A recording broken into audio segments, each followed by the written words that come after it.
croquette di patate, Panzerotti. They're called different things in different parts of Italy, but whatever you call them, they're irresistible.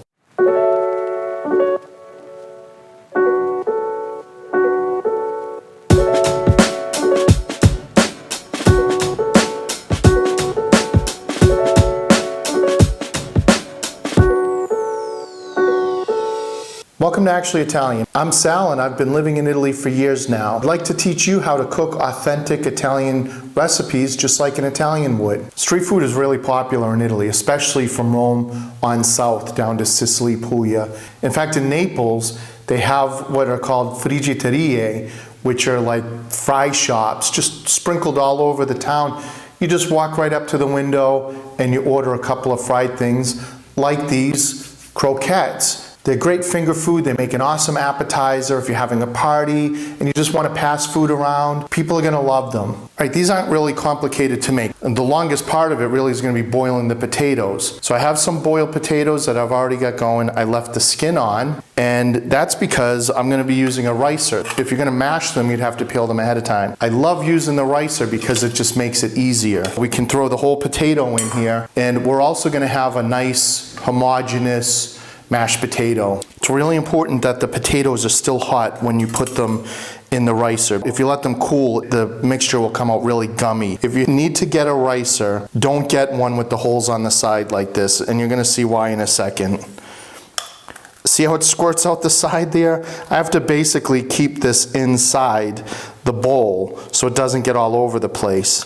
The type of potato is kind of important too. The best ones to get are like the waxy potatoes. That wax content is going to make it firm. If you were to use a baking potato that's like light and fluffy, it's going to tend to fall apart when you're cooking it. I finished ricing all the potatoes. I let it cool down slightly. We don't want it to be super hot because when we put the eggs in, we don't want them to scramble. Let's get the ingredients going to make the dough. By the way, there's a link to a printable recipe with all the ingredients in the description below. First, I'm going to add some salt. I've got one egg. I already beat it just so that way we don't overwork the dough. For some freshness, I've got parsley and a lot of grated parmesan. We want that flavor there, the umami basically. We're just going to give this a good mix.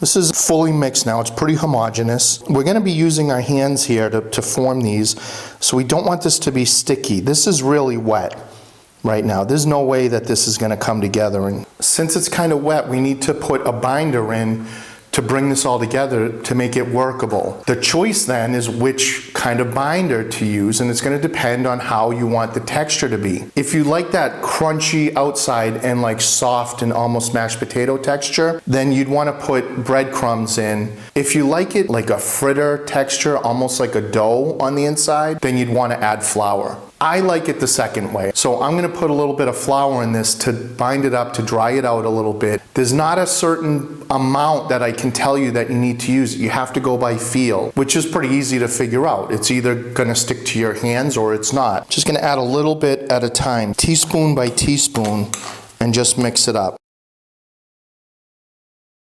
The texture of this is essentially like a dough, a little bit looser than a dough.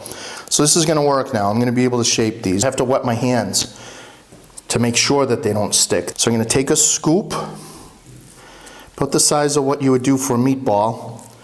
I'm going to squish it out and make like an indentation there. I've got my cheese first that's going to go in. In this case, I'm using scamorza, which is essentially just low moisture mozzarella. I like the insurance of having this be low moisture. For ham, I've got some Italian prosciutto cotto because that's the traditional ham that they use here. Just going to take a little bit more to put on the top, like a lid, and then I'm going to close it up all around here. You can make these any size you like too. If we made these bigger, in Puglia, these would be Panzerotti, which means stomach buster, basically. All right, that's a good shape there, I think. So we're ready to put it in the flour next. We want to dredge this in the flour so that way the egg mixture sticks to it well. Now, in the eggs, we'll toss it around. Make sure it's nicely coated. And then we're going to go right into the breadcrumb.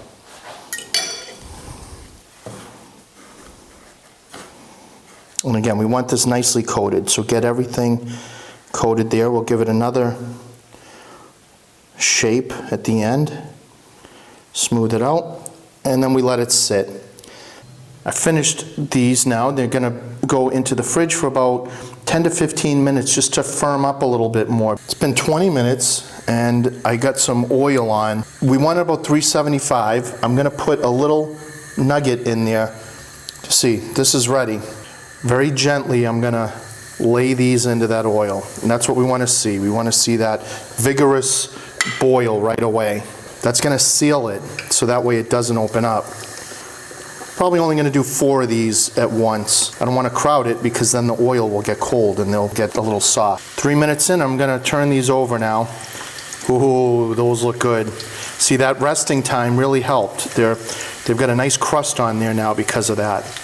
And there's no danger of these busting open and ruining the whole process. So we're going to need another 3 to 4 minutes on this side, and they should be ready to go. Round 1 is done. I'm going to take these out, and I'm going to put these over on a rack to cool. And this is going to make sure that we keep that crust nice and crispy, because if we put it on paper, they'll end up getting kind of mushy. Oh, these are nice and GBD. Golden brown and delicious. YouTube Terms of Service for Creators insists that if you make any fried food, you have to do the fork test.